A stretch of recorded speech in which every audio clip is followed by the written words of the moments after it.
Hey guys, it is John C. Morley here, serial entrepreneur. Welcome to IFYL Inspirations for Your Life. Thank you so much for popping in and checking us out tonight. Great to be with you. And if you are new to IFYL, which if you are, well, welcome. First of all, a very warm welcome to you. You'll see a QR code at the top right. Use that QR code by taking your phone, pointing at it, and letting that direct you over to my link tree. If you have any problems getting to my link tree, well, then you can just hop on over to where it takes you, which is Believe, Believe, me, Achieve, ACHIEVE.com.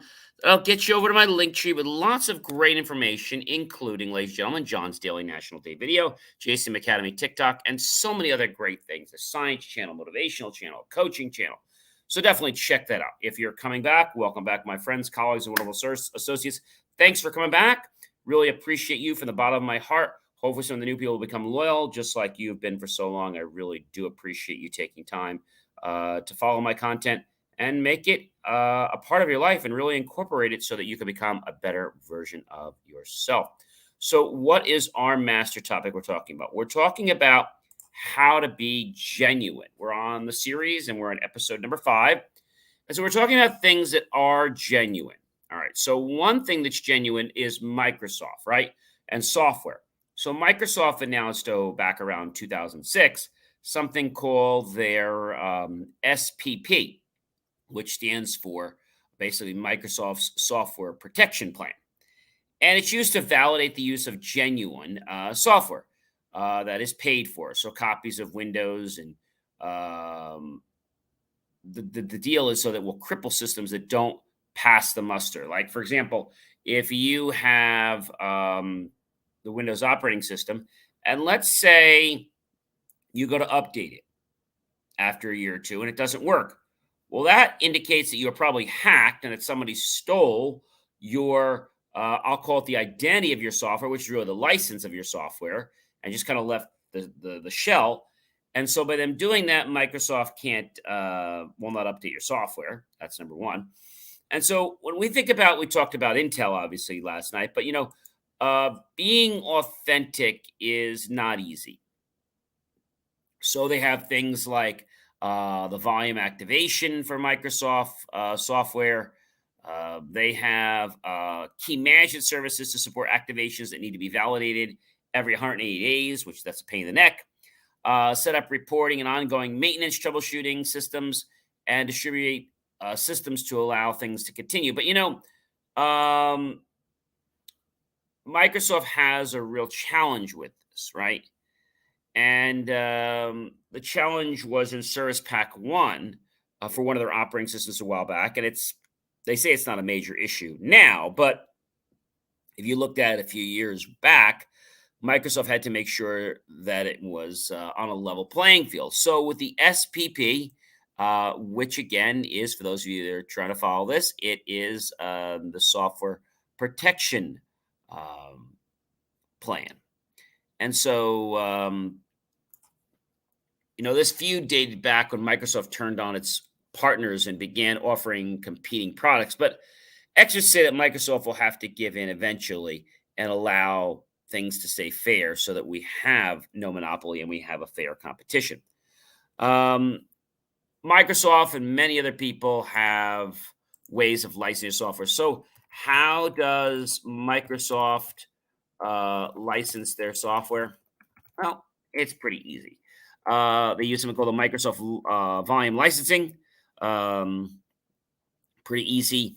They also have something called the keys.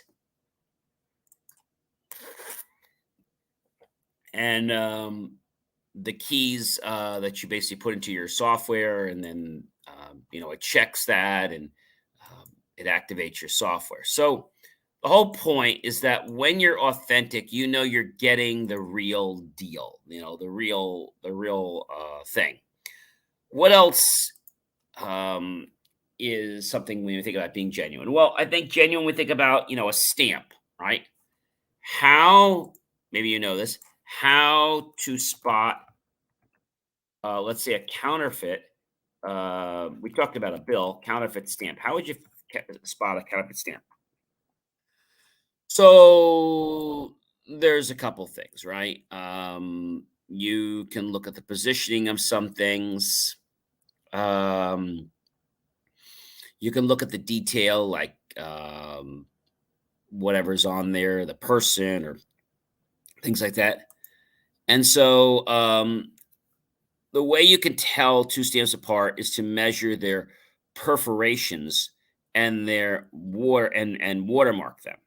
So some stamp designs look the same, but have been issued for different purposes. The only difference when you look at them may be the number of sides with perforations. A sheet stamp has perforations on all four sides. So really important to know that, and is to measure the perforations and the watermark them. So they say there should not be any USPS stamps on Etsy unless they are vintage, right? Because how do you really know if they're the true or not? So they're kind of not allowing that. The stamps you buy from Walmart are usable for mail delivery despite not coming directly from the post office. So that's interesting. Since each stamp costs a certain amount of money, larger books of stamps are going to be more expensive than smaller stamps. So this is interesting. So who makes Walmart's postage stamps?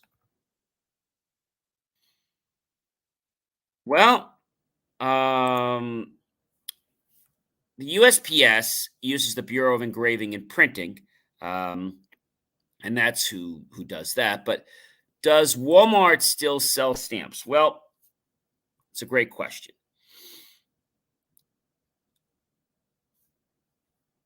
Walmart is selling stamps as of 2022. And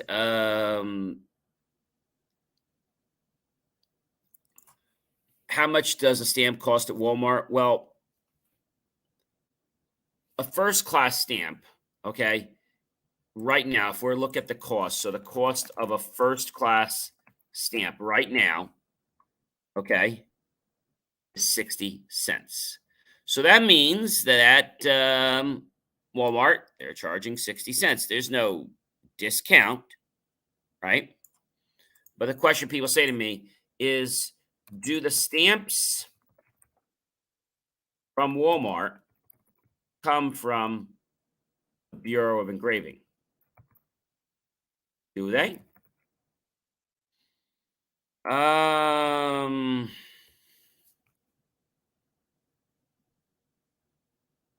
Interesting.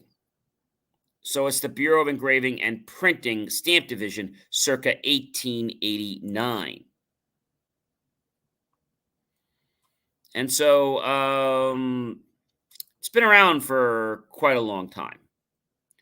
I think Walmart wanted to do stamps because they feel it would attract people to the store, right?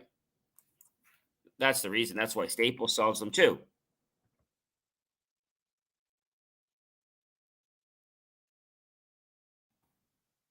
But you can understand how we talk about money or how we could talk about other things you have. If they're not authentic, it could be a problem, right?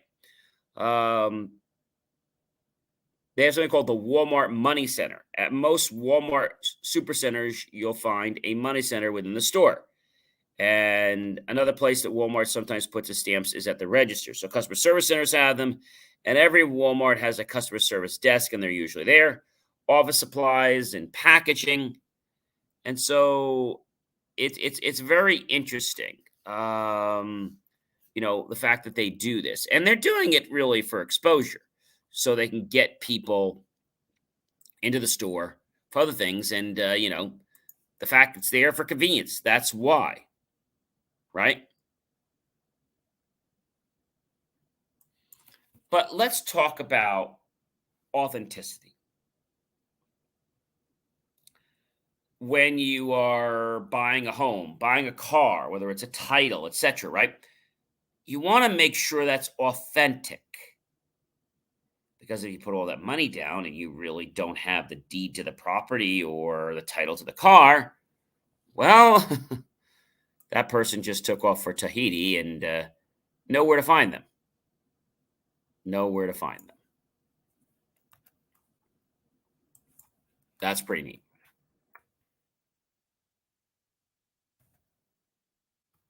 But when we think about being authentic,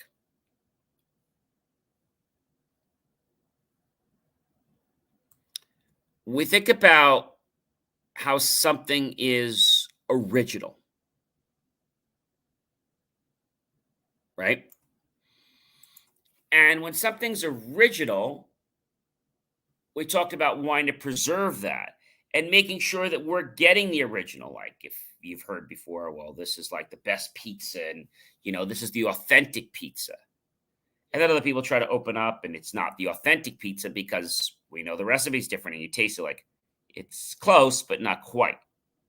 So authentic can mean using a certain recipe. Authentic can mean that when you let's say, are to give a testimony or you're to give a presentation, it's authentic. You didn't copy it from anywhere. What else is authentic in your world? Well, keys have to be authentic, right? If they're fake, they're not going to open the door. Your license has to be authentic. Because if we start allowing things that were not authentic, then how would we ever know what was good and what was bad? Thank you for the thumbs up. I greatly appreciate that. So, being authentic is not something that you should do because you have to do, but doing something because you want to do it. Let's say you're going for a job and they ask you some questions. And the first thing they want to find out is what are your true intentions for getting this job? If you haven't worked in a while, well, what brings you to the work field now? I see you've been out of work for a few years. Well, COVID or whatever. Okay, well, that's great. And what are you looking to do now? So, by asking questions, you can tell if someone has an authentic personality. If someone's being authentic, if someone's being real, being true with you. Websites are verified to be authentic or not, right? Because the major SSL providers don't want to issue a certificate if the company site is not authentic, if it's not passing the litmus test that they go through. What else is authentic in your life? I mean, there's a lot of things, but what's some major things? Well, I think we could talk about a bird, a very authentic bird, right? Maybe an expensive, authentic bird. And the 10 most expensive types of birds in the world, as we're getting onto this topic here, are pretty interesting. One is the northern cardinal, that's selling for $800. Beautiful red bird with the little black by the beak, and a little bit of a redness toward the upper part of the body, and then more of the tan kind of as it brushes down, right? The mountain bluebird coming in, a very nice array of the dark blue, the light blue, it's a pales, beautiful eye, $850 for the mountain bluebird. The northern oriole, $850, very beautiful bird. It's got a yellow chest, it's got black, it's got a little bit of white on its wings, and nice little bird. How about the scarlet tanger? Scarlet tanger is interesting. I like the way that hangs on the branches, almost like it likes to hang from the side, and has like a light yellow like beak for the mouth. Very red all in the body and not just in the chest, but all the way down. And there's a little bit of some white spots and then a little bit of black and gray. And that's selling at $900. The flamingo, $1,000. We all know the flamingo. Beautiful bird, tall bird, right? And very long neck. The I am Samani chicken, $2,500. It is a black chicken, all black all over, and it has like a black and a little bit of a green, like a teal in the tail. So pretty cool bird. The toucan, I would like the toucan. The toucan is $8,000. Beautiful bird. Has the black toward the, uh, let's say, the stomach down, and then up toward the beak area has a beautiful, like, white neck, very light and bright orange, and it has some pale parts to the upper part of the beak and a little bit of black in there. Beautiful orange around the eye. $8,000 for the toucan. You remember seeing toucan on the Kellogg's commercials many years ago, right? All right. How about the hyacinth macaw? That can go anywhere from $7,000 to $40,000. Very beautiful bird. It's got blue, more of a middle blue, a little light blue toward the chest, gray on the beak, gray on the claws, beautiful yellow around the eyes. Really beautiful. The palm or the Goliath cockatoo, $16,000. That's the gray bird with a little bit of red just under the beak, and a little bit of black right above the brow there. The racing pigeon comes in at $90,900 to $1.4 million. Also a beautiful bird. Has a light gray around the top of the head with a little bit of yellow in the eye. And then right outside, there's a little bit of pale yellow just kind of surrounding where the eye sits. And it has gray, it has black, and it has a different shades of the gray. And it even has like a little bit of green and some purple right up in the neck area. That is really cool. So a racing pigeon, $90,900 to $1.4 million. Interesting. So knowing certain things would basically make you want to purchase that bird or not purchase that bird. How many times do you remember the Cabbage Patch Kids? You remember the Cabbage Patch Kids? I'm sure some of you guys still remember that. So how do you tell if your Cabbage Patch Kid is authentic? Well, there are three identifying characteristics of the regular mass market authentic Cabbage Patch Kids.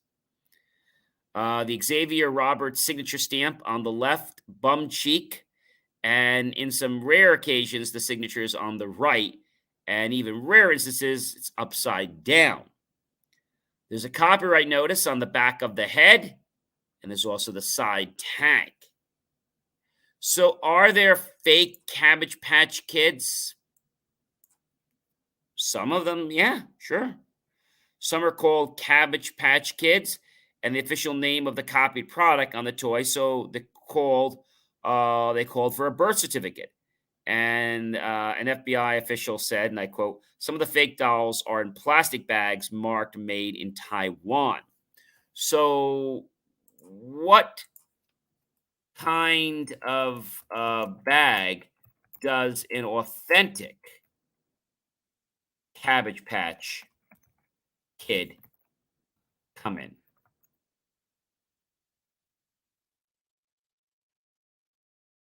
Well, they come in a nicer bag, not plastic. So that's definitely something, right?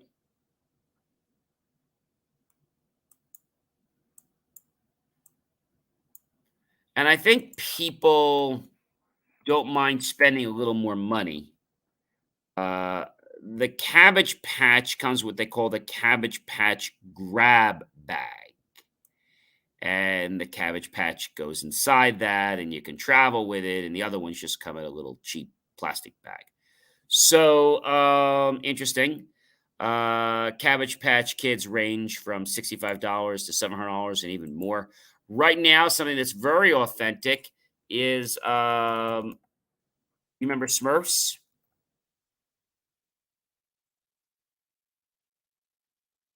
So, how much is a Smurf worth? I bet you probably want to know that.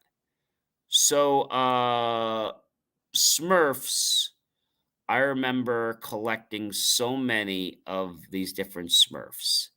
And, because I got hooked on the show, even the gargoyle and all the different things. But some of the most, I should say, the rarest Smurfs are extremely rare and they're collectible. And they were made from 1966 through 1987.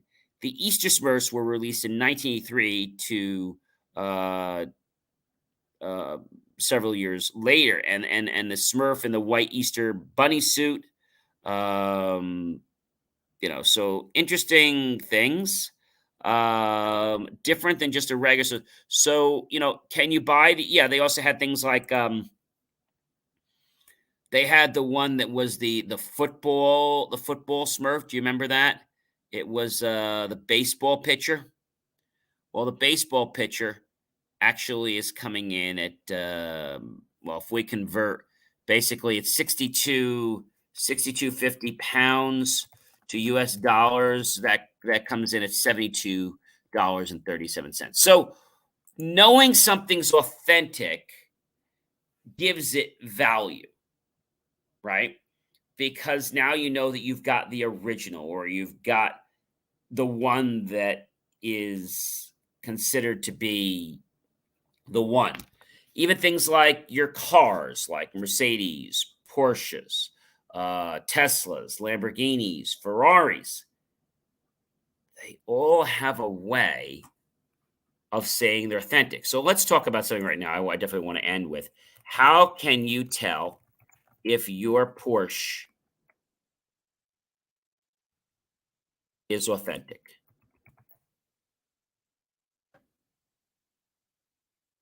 Well, they have a certificate of authenticity, and the certificate of authenticity actually is priced at $500 plus local sales tax. You can check the Porsche ID. You can go to My Porsche registration page in your browser or in your My Porsche app, enter your name and email, and validate your car that way. And I think people don't mind paying money for something when they know that it's limited. Like they have one of the signed Derek Jeter baseballs, or one of the signed Babe Ruths, or Yogi Berra balls, right? And when the person's not around to produce them anymore, they not only are not available, but now the ones that you have become a lot more valuable. What happens with gasoline when they play all these games with the prices? Well, with supply and demand. When we don't have enough gas, our price goes up. When we have too much, right? So when we don't have enough, our price goes up. And when we have too much, it comes down. So, ladies and gentlemen, I hope you've enjoyed this tonight. We're talking more about authenticity, and we have a lot more to cover tomorrow and Friday, because I think being authentic as a person and choosing to have authentic things in your life is important. Because if you don't have something that's authentic, that means that you're settling for second best. Now, if you don't want something that's authentic, that's fine. But maybe you buy some things in your life and they are authentic, and you want a way to know that your hard-earned money is actually buying the real thing and not some piece of crap. All right, ladies and gentlemen, I am John C. Morley, serial entrepreneur. It has been a privilege, a pleasure, and an honor to be with you again this evening. Please like, love, and support my channel. Hey, be sure to comment below. Authenticity, being authentic. What do you need in your life to be authentic? Or what do you always check on that has to be authentic before you have it, before you use it, before you buy it? Let me know. Of course, tag your friends, colleagues, and associates. Share this out with everyone you know on social media. And then go to my YouTube channel, John Space, E Space, Morley Space, Serial Entrepreneur. And look for that key phrase, help keep our content free. Make the choice, ladies and gentlemen. Below that, click on the link. Buy my team and I a savory slice of watermelon, a refreshing vanilla cone, or an icy cold pop. Either way, we'll be grateful for those pennies and dollars. We'll invest them into new hardware, new technology, new equipment, new software, even new facilities and staff to give you the most jaw-dropping, motivational content. I hope you enjoyed this, and remember, being authentic, it's not overrated. You're valuable, and so should the things that you have in your life be too. I'll see you guys tomorrow. Have a great rest of your night.